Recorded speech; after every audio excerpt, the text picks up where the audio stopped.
John David Borthwick was a Scottish artist, writer, and traveler who explored the American West during the height of the California gold rush.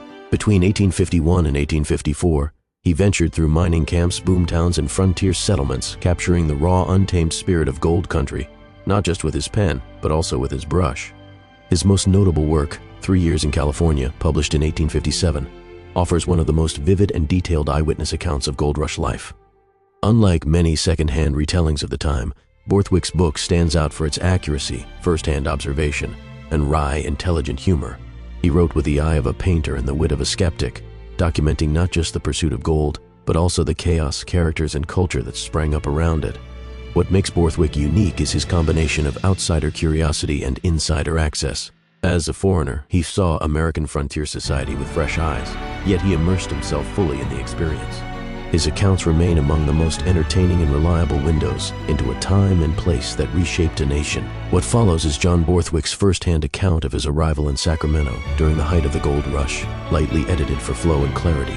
Remarkably, parts of what he describes, particularly the area now known as Old Sacramento, still resemble this scene today.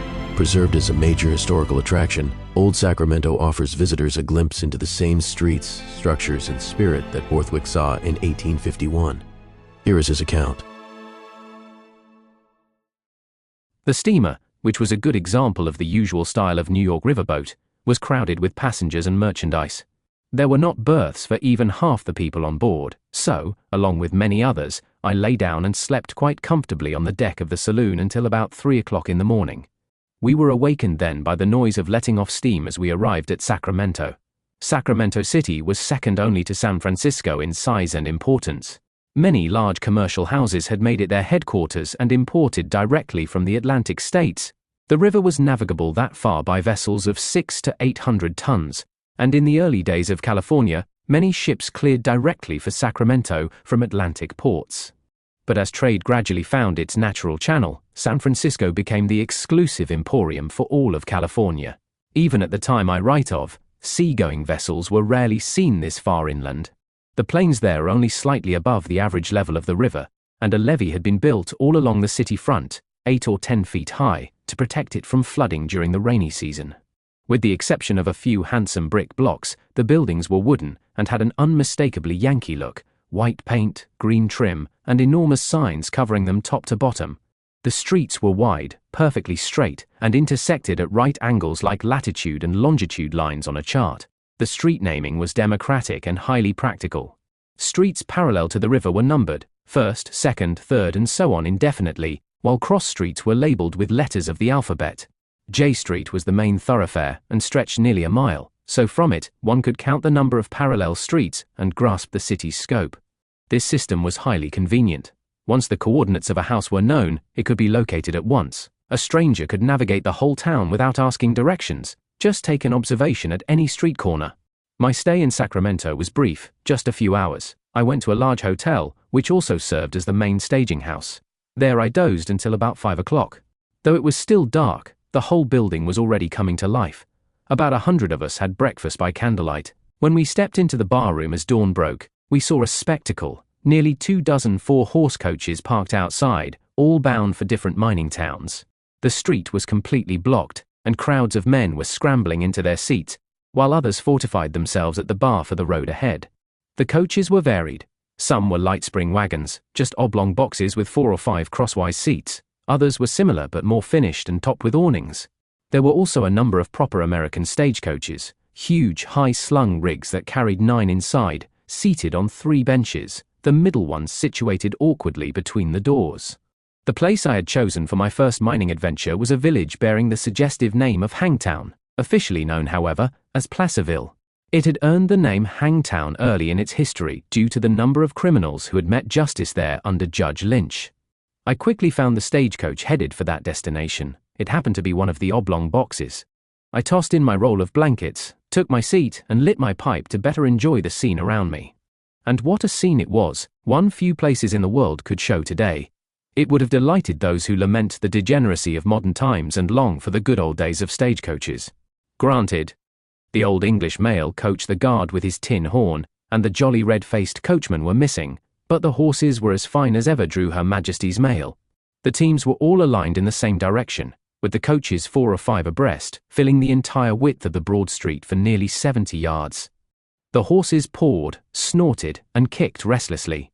Passengers tried to navigate the labyrinth of wheels and animals to find their designated coaches, sometimes climbing over half a dozen wagons just to get through. Grooms stood at the heads of the lead horses, trying to keep them calm. Drivers perched on their seats, never high ones for they scorned those, shouted and swore at one another as wheels locked and wagons backed into teams behind them, causing no small discomfort to passengers on back seats who found horses' heads knocking pipes from their mouths. Between these skirmishes, the drivers shouted at the lingering crowd of passengers out front.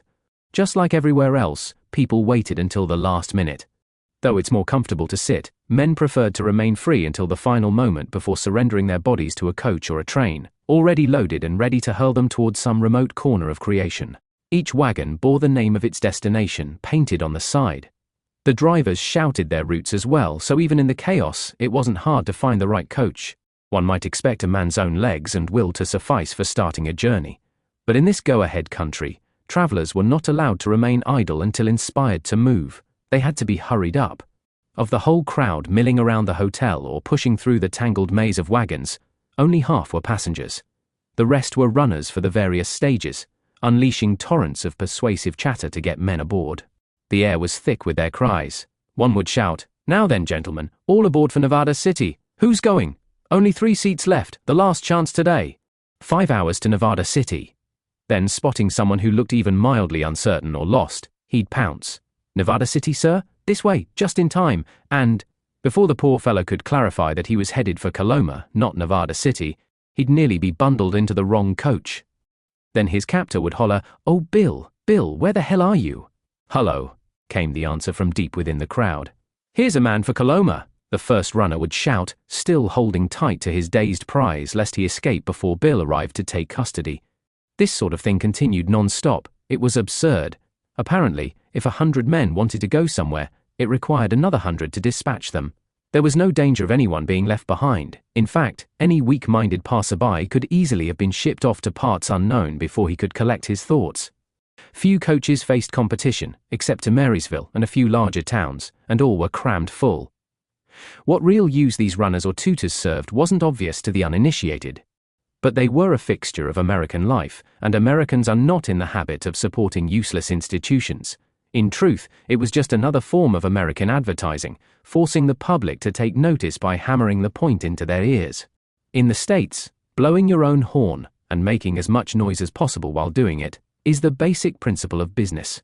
The most prominent lawyers and doctors advertise, the names of top merchants appear in the papers every day. A man's personal efforts are not enough to keep him noticed. Without advertising, he is effectively invisible. Modest merit doesn't sit around waiting for recognition, it demands it and gets it faster as a result. I wasn't thinking about all this as I sat on the Hangtown stage. There was too much to see, and my traveling companions were interesting enough to hold my attention. Seated near me were a New Yorker, a Yankee, and an English Jack Tar. Our general conversation helped pass the time while the runners frantically crammed passengers into every available spot on every coach. There wasn't much luggage. That wasn't common in California. A few men might carry a small carpet bag, but nearly everyone had blankets, and many of the Western men also brought their long rifles. The rifle barrels poked at eyes, the butts got underfoot. It was a marvel there weren't injuries before we even left. At last, the solid mass of 4 horse coaches began to break apart. Drivers gathered their reins, settled into their low seats, cracked their whips, and shouted at their teams. Grooms scrambled clear, passengers cheered and whooped, and the front teams surged forward at a gallop. The rest followed as soon as space opened, chasing them up the street in a stampede of wheels and hooves for about half a mile. As we left town, the coaches fanned out, scattering like ships clearing a harbor. In minutes, I found myself part of a small, isolated band, drawn by 4 magnificent horses galloping madly over the open plains. There were no fences, no ditches, no houses, no road really, just a vast, smooth plain, as even as a calm sea. We might as well have been steering by compass. The effect was oceanic. Emerging from the city felt like sailing out of a bay, each coach plotting its own course across the wide, wide world. The shift from city confinement to boundless space was immediate and dramatic. Our former neighbors, rapidly shrinking around us and dropping below the horizon, might as well have been bound for the ends of the earth for all we could see to stop them. Riding behind 4 horses at speed is always a delight, but the pace alone was only a small part of our pleasure. The air was so soft and balmy, it felt like the finest floss silk brushing our faces. The sky was cloudless, the sunshine warm but pleasant, and the land around us stretched out in such vastness that despite our speed, it seemed we barely moved, except when chimney tops or distant groves of trees fell behind us. The panorama was magnificent. It humbled you. It was like standing atop a great mountain and seeing all the kingdoms of the earth. Out of sight of land at sea, one feels isolated. Nothing links you to the world but the ship beneath you. But the view is limited, and imagination has little to feed on. Here, however, we travelled over a sea of grass and wildflowers, dotted with trees and glowing under the sun. Far beyond the horizon, mountains rose, range upon range, so sharply outlined you could discern their shapes and distances with ease. They faded gradually, perfectly, until the farthest seemed a fitting and natural end to the view. It felt as though the very curvature of the earth had lifted to meet the eye, then dissolved into sky. That was the view ahead of us as we journeyed toward the mines. Layer upon layer of mountain, fading into the distance, until they pressed against the sky itself in the snow-capped peaks of the Sierra Nevada. On both sides, more ranges hovered at the horizon, hundreds of miles away. Behind us, the view ended more abruptly at the Coast Range, which lies between the Sacramento River and the Pacific. It was early spring, the best time to see the plains. But within weeks, the dry season would burn away the green. The grass would vanish, the ground would crack with heat, and the roads would become ankle-deep with the finest, most suffocating dust imaginable, rising in smoke like clouds, clinging to your clothes, and permeating your very being. We drove straight across the plains for 30 miles, changing horses occasionally at scattered roadside inns, and passing many freight wagons drawn by 6 or 8 mules or oxen, hauling supplies to the mines. The ascent from the plains was gentle, rising into hilly country thick with oaks and pines. Our pace slowed. Long hills forced all passengers to get out and walk, but we made up for the delay by galloping down the slopes on the other side. The road, often 2 or 3 times wider than a normal one, was littered with tree stumps, large rocks, deep ruts, and exposed roots. To anyone unfamiliar with such travel, a crash would have seemed inevitable. But if there was safety in speed, we were safe. Any sense of danger was quickly replaced by admiration for the driver's skill. He maneuvered like a man possessed, his body twisting and swaying, balancing himself as the coach tilted now onto the right pair of wheels, now the left, while he slung us past stumps and boulders with breathtaking accuracy. He used his right foot to work the brake, hauled at the reins with both hands, and at times trimmed the weight of the coach like a sailor managing a boat in a squall, yelling at us to shift our bodies to the high side to avoid tipping over. About 10 miles from the plains, I got my first sight of real gold digging. A few men were working in a roadside ravine, digging holes like grave diggers. I felt I had finally arrived in the mines, though the sensation was a mix of excitement and unease. We might be flying over gold-rich ground, only inches of earth hiding it from view. As we pressed on, we passed more miners at intervals. The landscape became more settled. Log cabins and clapboard shanties appeared among the trees. Now and then, a dozen of these buildings clustered near the road, enough to call themselves a town. Then, for miles again, the country seemed deserted, yet signs of previous activity were everywhere. Uprooted earth in gulches and abandoned cabins, silent testimony to diggings already stripped of their wealth, no longer rich enough for miners chasing bigger dreams. After about 30 miles of this mountainous terrain, always rising, we reached Hangtown in the afternoon. We had covered 60 miles from Sacramento in about 8 hours.